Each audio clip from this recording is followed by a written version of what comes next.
Korban pembunuhan mutilasi di Batang Anai, Padang Pariaman, Sumatera Barat bernama Septia Adinda diketahui sempat berpamitan pada keluarganya sebelum ditemukan tewas mengenaskan. Korban yang kerap dipanggil Dinda tersebut pamit pada keluarganya Minggu 15 Juni untuk pergi sebentar. Sebagai informasi, Dinda menjadi korban mutilasi oleh Satria Johanda alias Wanda yang mengaku menghabisi korban karena masalah utang 3,5 juta rupiah. Tubuh Dinda dimutilasi jadi 10 bagian dan jasadnya dibuang di aliran sungai hingga ditemukan warga secara terpisah. Selengkapnya terkait dengan informasi ini akan disampaikan oleh jurnalis Tribun Padang, Panji Rahmat. Selamat sore, Panji. Ya, selamat sore rekan Siska. Baik, Panji bisa dijelaskan bagaimana kronologi kepergian Dinda menurut keluarga? Baik, itu dari pihak keluarga tadi saya konfirmasi bahwa kronologi kepergian Siska itu bermula dari hari Minggu saat hari kejadian di mana pada pagi harinya Siska Dinda korban itu Dinda itu sebelum pergi itu sempat diajak oleh orang tuanya untuk ke kota Pariaman ke tempat saudara lainnya. Namun sesaat sebelum pergi dengan orang tuanya, Dinda mendapat telepon dari seseorang, lalu meninggalkan orang tuanya dengan izin pergi sebentar dan menyuruh orang tuanya tetap siap-siap, nanti akan dijemput setelah keperluannya selesai. Hanya saja sejak pergi pada pagi hari itu, Dinda tidak kembali lagi ke rumah. Bahkan pihak keluarga sempat mencarinya, namun tidak ada informasi yang jelas. Dan pada malam hari sekitar pukul 10 malam itu nomor telepon Dinda itu sudah tidak bisa lagi dihubungi. Oleh sebab itu, pihak keluarga masih tenang karena memang Dinda ini adalah anak yang mandiri, sehingga tidak ada ketakutan dari pihak keluarga sampai akhirnya pada Selasa pagi ditemukan potongan badan korban atau badan Dinda. Di sanalah pihak keluarga baru mulai melakukan pencarian ke rumah teman-teman Dinda, namun tidak ada informasi yang pasti sampai waktu hari Rabu ya, Rabu sore itu pihak kepolisian datang ke rumah eh, korban dan menyatakan bahwa menurut informasi dari teman-teman korban di RS Bayangkara, potongan tubuh yang sudah dievakuasi oleh pihak kepolisian dan sedang diidentifikasi di RS Bayangkara itu merupakan potongan tubuh Dinda. Oleh sebab itu, pihak keluarga langsung bersama kepolisian langsung pergi ke RS Bayangkara dan melihat langsung. Sampai di RS Bayangkara melihat potongan tubuh dan besarannya itu pihak keluarga langsung mengetahui bahwa memang itu adalah potongan tubuh anaknya. Potongan tubuh itu diperkuat dengan cincin yang terpasang di jari Dinda, maka membuat pihak keluarga yakin bahwa itu memang adalah anaknya. Seperti itu kronologisnya, Baik, Francisca. Baik, Panji, lalu bagaimana hubungan antara Dinda dan juga pelaku dan apakah keluarga Dinda sendiri mengetahui hubungan antara keduanya tersebut? Baik, kalau hubungan antara keduanya yaitu bermula dari sahabat Dinda yaitu Siska yang kerap disapa Cika itu merupakan pacar dari pelaku alias Wanda. Mereka sudah berpacaran sejak SMP.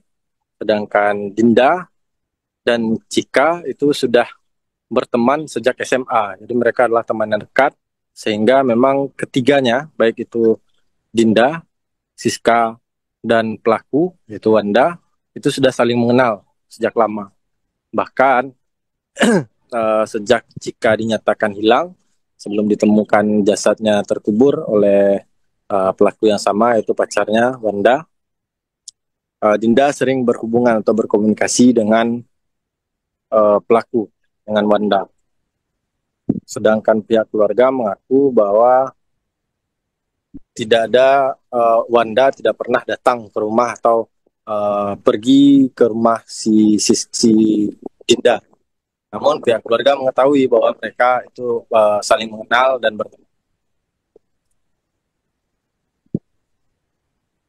Baik, Panji, lalu setelah kasus ini terungkap, bagaimana kondisi keluarga dari korban sendiri? Apakah saat ini mendapatkan pendampingan psikologis? Terlebih, kasus ini cukup memprihatinkan begitu. Baik, kalau untuk pendampingan psikologis sejak pagi tadi saat saya berada di rumah Dinda, di rumah korban itu sudah ada pihak pendampingan psikologis dari Polda Sumbar. Terlihat pada pendampingan pagi tadi itu memang emosi dari ayah Dinda masih belum stabil karena beberapa kali sempat tersulut ketika mengingat kejadian yang dialami oleh anaknya. Begitu juga dengan Ibu Dinda yang sempat menangis saat mendapatkan pendampingan psikologis dari Polda Sumbar. Tapi pihak Polda Sumbar itu mengaku akan terus melakukan pendampingan untuk melakukan penguatan mental dan juga menenangkan emosional dari kedua orang tua. Baik. Baik, lalu Panji, bagaimana dengan sosok Dinda sendiri di mata keluarga? Ya, Dinda di mata keluarga adalah sosok yang periang dan mandiri. Dia merupakan mahasiswa di STIE AKBP Kota Padang. Dia sedang mengambil cuti kuliah karena ia sangat memahami kondisi keuangan dari pihak keluarga, sehingga ia memilih cuti kuliah dan bekerja di jasa pengiriman. Dia bekerja di sana untuk memenuhi kebutuhan hariannya agar tidak mengganggu perekonomian keluarga. Selain jadi anak yang periang dan mandiri, Siska Dinda dikenal juga sebagai anak yang pendiam. Jadi memang tidak banyak bicara dan sehingga Dinda itu diketahui menjadi orang yang ceria bagi teman-temannya. Dia juga bergaul namun tidak terlalu banyak bicara di rumah. Baik, Panji, lalu bagaimana respons dari pihak keluarga terkait dengan pengakuan dari pelaku yang mengatakan bahwa Dinda atau korban ini memiliki utang sebesar 3,5 juta rupiah? Baik, untuk pengakuan tersebut pihak keluarga mengakui sangat tidak mungkin karena menurut pihak keluarga di tengah kondisi ekonomi pihak keluarga yang menurun atau kondisi ekonomi yang tidak bagus atau sedang tidak baik atau sedang tidak stabil, mereka masih sanggup untuk membiayai kehidupan Dinda. Jadi keperluan uang sebanyak itu menurut ayah Dinda itu masih bisa dicukupi oleh pihak keluarga. Jadi alasan itu menurut pihak keluarga tidak masuk akal jika disampaikan oleh pelaku. Pihak keluarga menduga ada motif lain yang pihak keluarga harap agar pihak kepolisian bisa mengungkapnya untuk membuka titik terang kasus ini. Pihak keluarga juga berharap agar pelaku dalam kasus ini bisa dihukum seadil-adilnya atas perbuatan yang telah ia lakukan kepada anaknya.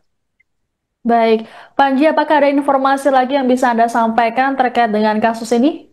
Ya, baik, pihak keluarga itu juga berharap pihak kepolisian dan pihak terkait bisa mengumpulkan seluruh potongan tubuh dari anaknya, yaitu Dinda, di mana potongan tubuh itu sampai hari ini baru terkumpul sebanyak 6 bagian dari 10 bagian yang diinformasikan oleh pelaku dibuang di 2 lokasi. Pihak kepolisian berharap seluruh potongan itu, seluruh bagian itu bisa dikumpulkan agar ia bisa segera mengkebumikan anaknya. Baik, terima kasih laporannya jurnalis Tribun Padang, Panji Rahmat melaporkan terkait dengan kasus mutilasi di Padang Pariaman. Selamat bertugas kembali. Udah sampai di rumah, langsung masuk kamar, keluar lagi. Nggak pernah keluyuran di anak saya. Berarti istilahnya di rumah anak. Di rumah. Kalau untuk kehidupan sendiri, biaya-biaya belanjanya cukup ya? Kalau sekarang, memang nggak kurang. Tapi biasanya cukup, sangat cukup.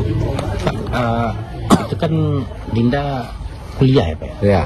Nah, sekarang waktu si Dinda ini udah tamat kuliah atau gimana? Gimana? Udah tamat kuliah dia atau gimana? Belum, diserap lantaran ekonomi. Lantaran ekonomi. Ekonomi susah, dia bilang, Pak, diserah aja dulu. Karena Papa susah katanya. Benar Dinda habis itu sempat bekerja Pak? Selama Katanya. Jadi Dinda itu perginya harus minggu pagi Pak? Iya, minggu pagi. Ceritanya kemana ya Pak? Mau tempat temannya katanya. Teman. Bapak ada firasat nggak waktu itu? Nggak ada sama sekali. Pihak keluarga kehilangan Dinda Pak? 3 hari. 3 hari ya Pak? Ya. Itu sejak hari Minggu ya Pak? Ya. Itu apa usaha yang dilakukan keluarga pada saat hilang itu Pak? Mungkin mencari atau gimana Pak? Saya mencari ke rumah teman-temannya. Nggak dapat jawaban. Hari Rabunya sore ditelepon sama anggota lantas Pariaman, mengajak saya ke Padang, ada potong mayat ditemukan di bandara katanya. Saya diajak ke rumah sakit Bayangkara. Saya melihat jenazah itu bahwa itu jenazah anak saya. Itu. Download Tribun X sekarang, menghadirkan lokal menjadi Indonesia.